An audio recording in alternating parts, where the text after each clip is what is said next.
Wichita State traveled and they trailed Missouri State by as much as 19 points before beating the Bears in overtime. Here to talk more about the Shockers is Paul Solentrop, who covers the Shockers and the Missouri Valley Conference for the Wichita Eagle and Kansas.com. And Paul, you know, last year's team never had to make a big comeback like this as they did against Missouri State. And you wrote in your blog that this was a big reality check for this team. So are we seeing a team like the one that went to the Final Four, or more of a team like in the mold of Gonzaga, who did really well, rose to the top of the polls, but ultimately fizzled out in the tournament?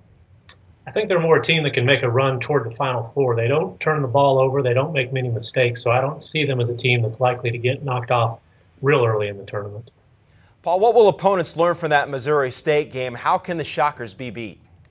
Well, it helps if you shoot the ball great, which Missouri State did in the first half. But I think that if you can get into Wichita State bench, that may be their biggest problem area. The bench guys are not playing as well as expected, especially on the wing. They're looking for some scorers on the wing. So Wichita State back home tomorrow to face 6-11 Bradley. Again, seems like maybe a blip on the radar screen, but again, a wake-up call for this team, right, Paul?